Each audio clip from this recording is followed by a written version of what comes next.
रश्मि और अमर लॉकडाउन के चलते डेटिंग ऐप पर मिलते हैं। उसी बीच उनकी बॉन्डिंग बहुत अच्छी बन जाती है और दोनों एक दूसरे से प्यार करने लगते हैं।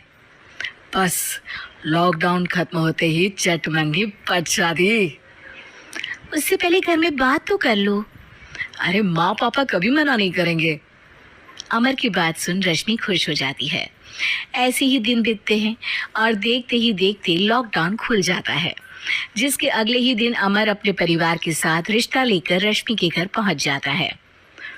अभी लॉकडाउन खुला ही है और कोरोना तो खत्म भी नहीं हुआ, इसलिए ज्यादा कुछ ना करके अगले कुछ दिनों में छोटे फंक्शन के साथ शादी कर लेते हैं। अमर के पापा की बात पर सब सहमत हो जाते हैं। कुछ दिन बाद दोनों की शादी हो जाती है और रश्मि अपने ससुराल पहुंच जाती है। बेटा, शादी तो तूने अपनी मर्जी से कर ली, लेकिन बहू को बोल देना इस घर में हुक्म मेरा ही चलेगा, इसलिए अपना राज जमाने की कोशिश भी ना करें। माँ, रश्मि को यहाँ सिर्फ प्यार, आशीर्वाद और अपनापन चाहिए, पैसा या राज नहीं।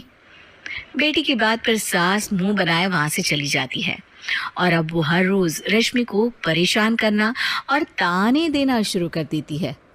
देखो, ये है आजकल की लड़की, इंटरनेट पर लड़कों से बातें करते हुए इन्हें शर्म भी नहीं आती, और यहाँ तो देखो कितनी सीधी सुशील बनकर दिखा रही है।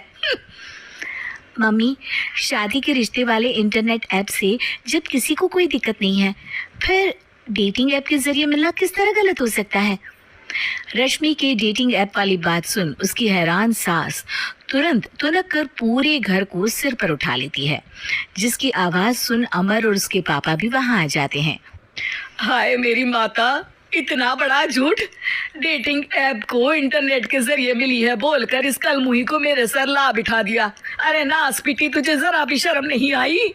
वहां न जाने कितने लड़कों से गुलू गुलू करके तुझे मेरा ही लड़का मिला था फंसाने के लिए। माँ, मुझे तो समझ नहीं आ रहा क्या बोले जा रही हो। डेटिंग ऐप इस्तेमाल करना कोई अपराध नहीं है, और तुम रश्मि को ऐसा कैसे बोल सकती हो? मैं भी तो था उस ऐप पर। पहले उसके लिए माँ से झूठ बोला और अब लड़ाई कर रहा है। सास और अमर की बात सुनकर रश्मि हैरान खड़ी रहती है। अमर, तुमने घर में झूठ क्यों बोला? ये सब देख रही हो ना, इसी की वजह से झूठ बोलना पड़ा। एक तरफ अमर और रश्मि की ये बात चल रही होती है, वहीं दूसरी तरफ सास का नॉन स्टॉप क्लेश सबको परेशान कर देता है। सब एकदम चुप, जो हुआ सो हुआ, अब मुझे कुछ ना सुनाई दे। पति की बात सुन सास चुप होकर वहां से चली जाती है, लेकिन अब वो रश्मि के सिर दुनिया भर के सारे काम डालकर उसका जीना पहले से भी ज्यादा मुश्किल कर देती है। मम्मी, मैं आपका गुस्सा समझ सकती हूँ, आपको जो करना है कर लीजिए, मैं कभी कुछ नहीं बोलूंगी। उम्मीद है किसी दिन तो आपका गुस्सा शांत होगा और नफरत प्यार में बदलेगी। रश्मि की अच्छाई को उसका नाटक समझकर सास गुस्से के 7वें आसमान पर चढ़ जाती है और उसी शाम रश्मि को नीचा दिखाने के लिए अपनी सहेलियों को घर बुलाकर उसकी बुराइयां करने लगती है। अरे कौशल्या, क्या बताऊं, आजकल के बच्चे ना बहुत एडवांस हो गए हैं। पहले रिश्ते घर परिवार वाले सब देख परख के कराते थे, और अब ये लोग खुद न जाने कहाँ कहाँ मिलकर खुद ही सब कुछ पक्का करके हमें बता देते हैं। लड़की का कैसा दिन धर्म, कैसा ईमान, कैसा चरित्र कुछ नहीं पता, बस प्यार किया और घर लाकर बिठा देते हैं। अरे ऐसा क्यों बोलती हो? आजकल बच्चे अपने आप में बहुत समझदार हो गए हैं, और फिर पूरी जिंदगी तो उन दोनों को ही साथ निभानी है। अपनी पसंद से शादी कर भी ले तो क्या दिक्कत? तू ही देख ले, पहले इतना अच्छा बेटा और अब सोने पर सुहागे जैसी सर्वगुण संपन्न बहू। और पता है, अभी कुछ दिन पहले मेरी बेटी ने मुझे डेटिंग ऐप के बारे में बताया, जहाँ लड़का लड़की अपनी पसंद से अपने आप एक दूसरे को चुन लेते हैं, और फिर अगर सब सही रहता है तो बात आगे भी बढ़ जाती है। अरे इसमें इतना खुश होकर क्या बता रही हो? ये तो गलत है। न जाने कौन क्या है, कितना झूठ कितना सच है।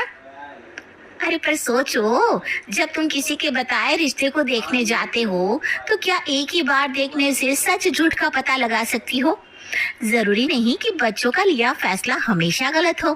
अरे बहुत बार हमसे भी तो गलत फैसले होते हैं ना। अच्छे बुरे लोग तो हर जगह मिल सकते हैं, फिर इसमें सिर्फ बच्चे ही गलत कैसे? सहेलियों की बात सुन सास सोच में पड़ जाती है और इसी तरह कुछ दिन बीत जाते हैं जिसमें ना तो वो रश्मि को परेशान करती है और ना ही कोई ताना सुनाती है, जिसे देख रश्मि परेशान हो जाती है। मम्मी, आपकी तबीयत तो ठीक है ना?